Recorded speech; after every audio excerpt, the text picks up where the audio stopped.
Good morning, student. Today again I am going to discuss the chapter Refraction and Dispersion of Light. I have already discussed about center of curvature, radius of curvature, principal axis, optical center, principal focus and focal length. Today again I will discuss the properties which is related to convex lens as well as concave lens. See the figure of convex lens and concave lens. This line is known as principal axis and this point is known as optical center. And the distance between optical center and focus is known as focal length. पिछले दिन हम लोग यह जान चुके हैं कि convex lens में दोनों तरफ सेंटर ऑफ कर्वेचर होते हैं, इधर भी और इस तरफ भी, और दो फोकस होते हैं, एक इस तरफ और एक इस तरफ। लेफ्ट साइड में जो सेंटर ऑफ कर्वेचर होते हैं उसे हम 2F के नाम से जानते हैं, जिसे हम फर्स्ट सेंटर ऑफ कर्वेचर कहते हैं, और जो इस तरफ होते हैं उसे हम सेकेंड सेंटर ऑफ कर्वेचर के नाम से जानते हैं। उसी प्रकार जो लेफ्ट साइड में फोकस होते हैं उसे हम फर्स्ट प्रिंसिपल फोकस कहते हैं, और जो राइट साइड होते हैं उसे हम सेकेंड प्रिंसिपल फोकस कहते हैं, जो आप फिगर में भली भांति देख रहे हैं।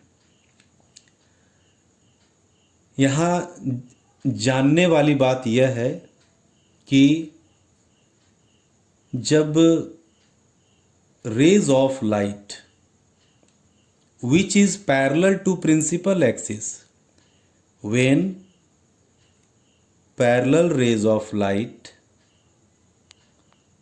which is parallel to principal axis, ये जो पैरेलल रेज ऑफ लाइट आप देख रहे हैं जो प्रिंसिपल एक्सिस के पैरेलल पास हो रहा है, all parallel rays after refraction through convex lens meet at a point and this is known as second principal focus. Convex lens से जितने भी पैरेलल रेज पास होंगे वो फोकस पर आकर मिलेंगे, और ये सारे रेज आप देख रहे होंगे फोकस पर मिलते हुए दिख रहे हैं। इसीलिए इसके जो फोकस होते हैं, कन्वेक्स लेंस के जो फोकस होते हैं वो रियल फोकस होते हैं। जैसा कि आप देख रहे हैं कि हमने रेज ऑफ लाइट को इस तरफ से पास किया, अगर हम इस तरफ से पास करें सारे पैरेलल रेज को जो प्रिंसिपल एक्सिस के पैरेलल होंगे वो इस तरफ आकर के मिलेंगे, वो इस तरफ आकर के मिलेंगे। जैसे हम इधर से पास कर रहे हैं तो इस तरफ आकर के मिल रहे हैं, उसी तरह से जब इस तरफ से सारे पैरेलल रेज चलेंगे तो इधर वाले यानी फर्स्ट फोकस पर मिलते हुए नजर आएंगे, और वो भी रियल फोकस ही होगा। क्योंकि ये लेंस है, हम लाइट को इधर से भी पास कर सकते हैं और इस तरफ से भी पास कर सकते हैं। After refraction they will meet at a focus, और इसीलिए हम इस कन्वेक्स लेंस को कन्वर्जिंग लेंस भी कहते हैं। Similarly, you can see in the concave lens. In this figure, you can see all parallel rays which is parallel to principal axis. After refraction, they diverge.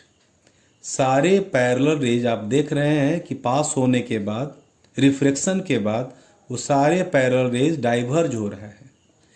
जब इन सारे raise को हम पीछे की ओर बढ़ाते हैं, पीछे की ओर प्रोड्यूस करते हैं, ये सभी एक जगह पर मिलते हुए अपीयर होते हैं। इस केस में एक्चुअली मीट होते हैं, और इस केस में आप देख रहे हैं सारे पैरेलल रेज जो डाइवर्ज हो जा रहे हैं, उनको हम पीछे की ओर प्रोड्यूस करते हैं, तो सारे रेज एक जगह पर मिलते हुए नज़र आते हैं, और it is known as focus. और आप देख रहे हैं कि यहाँ पर सारे रेज जो पीछे की ओर बढ़ाए गए हैं डॉटेड लाइन से, वो इसलिए क्योंकि they appear to meet at a point that is known as virtual focus.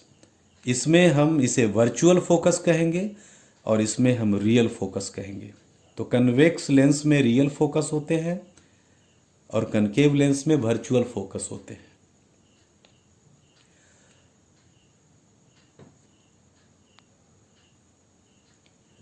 इस केस में आपने देखा कि सारे पैरेलल रेज जो डाइवर्ज हो रहे हैं, इसीलिए इस लेंस को हम लोग डाइवर्जिंग लेंस भी कहते हैं। इस लेंस को यानी कनकेव लेंस को हम लोग डाइवर्जिंग लेंस भी कहते हैं और कन्वेक्स लेंस को कन्वर्जिंग लेंस कहते हैं, क्योंकि सारे रेज एक जगह पर कन्वर्ज हो रहे हैं और इस केस में सारे रेज जो पैरेलल रेज हैं वो डाइवर्ज हो रहे हैं, इसलिए हम इसे डाइवर्जिंग लेंस कहते हैं। Now I am going to discuss 3 special rays for lenses. 3 special rays for lenses.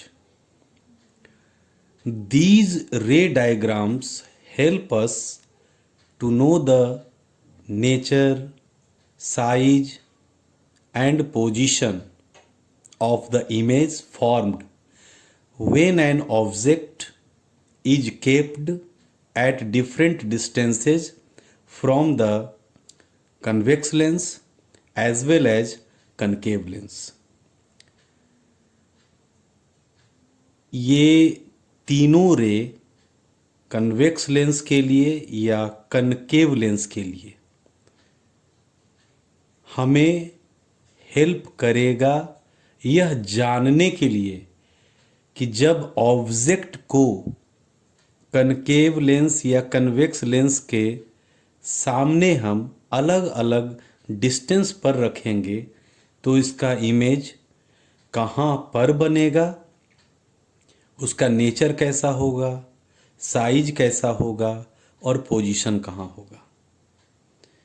तो इमेज फॉर्मेशन से पहले हम लोग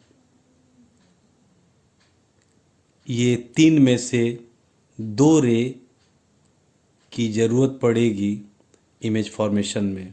we generally use 2 of these 3 special incident rays described below to draw these ray diagrams. तो हम एक एक करके ये समझेंगे कि जब इमेज फॉर्म करना हो तो इस 3 में से 2 की ज़रूरत कैसे पड़ेगी, कहाँ पड़ेगी। सबसे पहले first, an incident ray which is parallel to principal axis passes through the lens, it will pass through principal focus. जब पैरेलल रेज, जब इंसिडेंट रे जो पैरेलल होगा प्रिंसिपल एक्सिस के, रिफ्रैक्शन के बाद वो फोकस से पास करेगा। Second ray incident ray passing through the optical centre of the lens goes undeviated from the lens.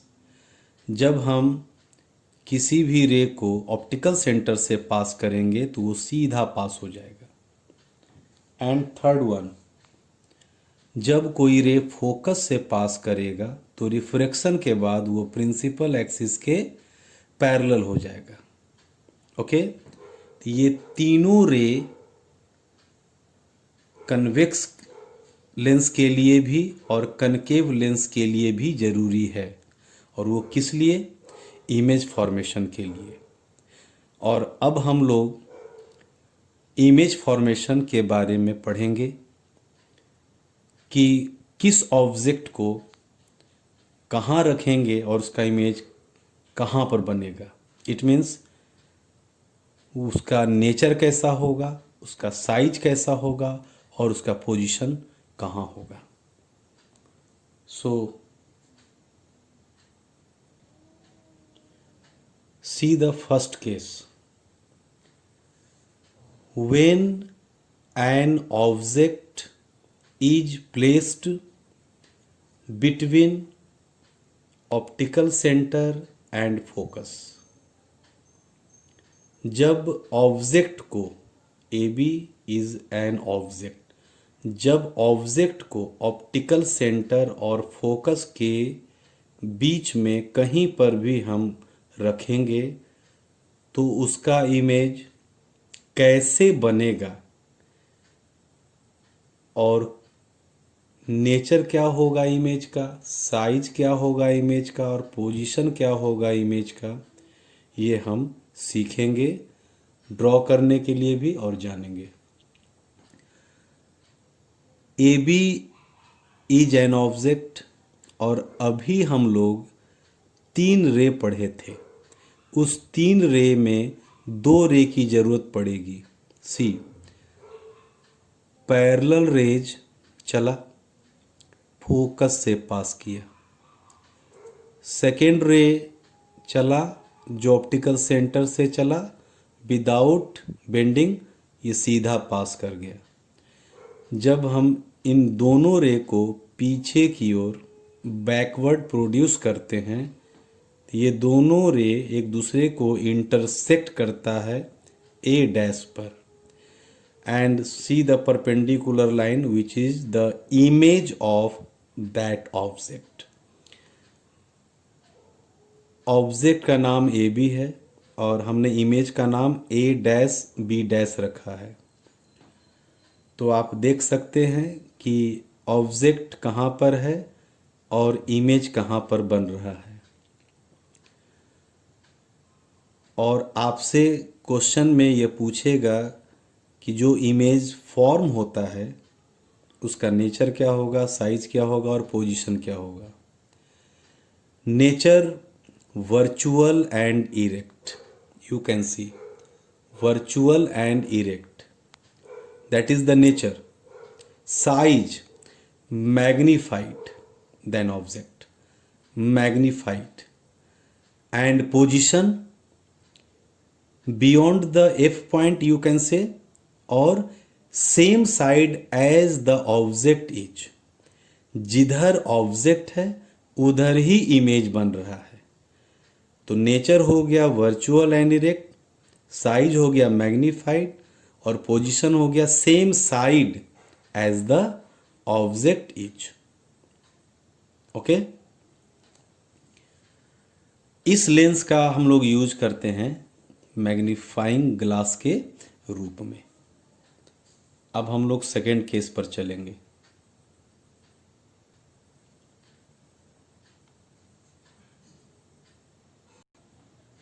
See the second case.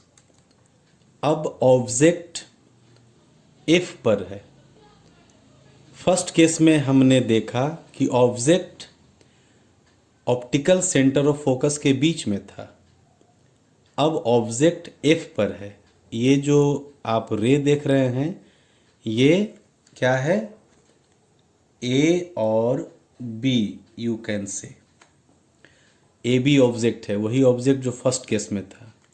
यहाँ से दो रे चलेगा, पहला प्रिंसिपल एक्सिस के पैरेलल फोकस से पास करेगा, दूसरा ऑप्टिकल सेंटर से पास करेगा।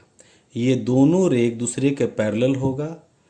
आप देख सकते हैं क्या लिखा हुआ, इमेज एट इन्फिनिटी। इसका मतलब है कि ऑब्जेक्ट को जब हम फोकस पर रखेंगे, यानी ऑब्जेक्ट कहाँ होगा, लेंस के सामने फोकस पर, तो उसका इमेज कहाँ पर बनेगा, इन्फिनिटी पर। कैसा बनेगा, इस प्रिंसिपल एक्सिस के नीचे जब भी इमेज बनेगा वो रियल और इन्वर्टेड होगा। रियल मीन्स वास्तविक और इन्वर्टेड मीन्स उल्टा। रियल और इन्वर्टेड बनेगा, मैग्नीफाइड बनेगा और बहुत ही दूर बनेगा, वेरी फार ऑफ और इन्फिनिटी, एट इन्फिनिटी। इस लेंस का यूज हम लोग सिनेमा के पर्दे के लिए करते हैं। सिनेमा के पर्दे पर इसी तरह का रूपरेखा होता है। थर्ड केस यू कैन सी,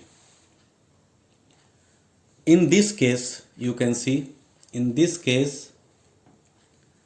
अब ऑब्जेक्ट कहाँ पर है, पहले ऑब्जेक्ट था ओ ऑप्टिकल सेंटर फोकस के बीच में, सेकेंड केस में फोकस पर था, अब फोकस और 2F के बीच में है। आप देख रहे हैं ये ऑब्जेक्ट है, ए भी एक ऑब्जेक्ट है और इमेज फॉर्मेशन के लिए वही दो रे चाहिए। पहला प्रिंसिपल एक्सिस के पैरेलल चला, फोकस से पास करेगा, फोकस से पास करता हुआ दिख रहा है। दूसरा ऑप्टिकल सेंटर से चलेगा, देख रहे हैं दोनों रे एक दूसरे को इंटरसेक्ट कर रहा है जिस पॉइंट पर, और वहाँ से परपेंडिकुलर लाइन ड्रॉ करेंगे, that is the image of that object. ये ऑब्जेक्ट है, उसका इमेज कहाँ पर बन रहा है, बियॉन्ड 2F, ए डैश बी डैश के नाम से। और कैसा बन रहा है, इस प्रिंसिपल एक्सिस के नीचे बन रहा है। इसका मतलब है कि रियल एंड इन्वर्टेड। नेचर क्या हो गया, रियल एंड इन्वर्टेड। साइज कैसा हो गया, लार्जर देन ऑब्जेक्ट। पोजीशन कहाँ हो गया, beyond 2F, other side, beyond 2F of the lens on its other side. Third case you can see, fourth case that is the principal axis lens. अब object कहाँ पर है, focus ये 2F पर है, 2F पर, it means centre of curvature पर। तो आप देख रहे हैं कि ऑब्जेक्ट ये है और यहाँ से दो रेज निकलेगा, एक प्रिंसिपल एक्सिस के पैरेलल जो फोकस से पास करेगा, दूसरा ऑप्टिकल सेंटर से पास करेगा। दोनों रे एक दूसरे से कहाँ पर मिल रहा है, 2F पर। इसका मतलब है कि ऑब्जेक्ट भी 2F पर है और इमेज भी 2F पर ही बन रहा है। इसका मतलब हो गया कि सबसे पहले नेचर क्या है, चूंकि प्रिंसिपल एक्सिस के नीचे है इसलिए रियल और इन्वर्टेड। साइज सेम साइज, यानी ऑब्जेक्ट का साइज और इमेज का साइज दोनों सेम होगा। पोजीशन कहाँ है, 2F, यानी इमेज कहाँ पर बनेगा, 2F पर, और वो भी लेंस के अदर साइड। लेंस के इस तरफ ऑब्जेक्ट है और दूसरे तरफ इमेज बन रहा है। फिफ्थ केस यू कैन सी, अब ऑब्जेक्ट और दूर हो गया, देख रहे हैं ना, 2F से बियॉन्ड हो गया। फिर वही ऑब्जेक्ट है, पैरेलल चला, फोकस से पास किया, ऑप्टिकल सेंटर से पास किया, दोनों एक दूसरे को इंटरसेक्ट किया F और 2F के बीच में। ये इमेज है, ऑब्जेक्ट ये है, इसका इमेज यहाँ पर बन रहा है, कहाँ पर, F और 2F के बीच में। तो पोजीशन क्या हो गया, F और 2F के बीच में। नेचर कैसा हो गया, उल्टा है, तो रियल एंड इन्वर्टेड। और साइज, ऑब्जेक्ट के साइज से इमेज का साइज स्मॉलर होगा, थोड़ा छोटा होगा। Okay, and last case you can सी, इस केस में आप देख सकते हैं कि ऑब्जेक्ट इनफाइनाइट पर है। ये दो पैरेलल लाइन आप देख रहे हैं, इसका मतलब हो गया कि ऑब्जेक्ट इनफाइनाइट पर है। अब इनफाइनाइट बोले तो सूर्य की रोशनी, तो सूर्य की रोशनी से जो भी रेज चलेंगे वो सभी रेज पैरेलल होंगे। और सारे रेज पैरेलल हैं, तो देख रहे हैं कहाँ से पास कर रहा है, फोकस से। ओके, तो इनफाइनाइट पर अगर कोई ऑब्जेक्ट है तो उसका इमेज कहाँ पर बनेगा, फोकस पर। कैसा बनेगा, बहुत ही छोटा, बहुत ही छोटा, you can say diminished, almost point like, point like, diminished और रियल। कहाँ पर, एट द फोकस। जब ऑब्जेक्ट इन्फिनिटी पर होगा तो इमेज फोकस पर बनेगा। Okay, next day I will discuss convex lens and its properties, and lastly we will discuss the application of lenses. These topics we will discuss in next class. Okay, thank you.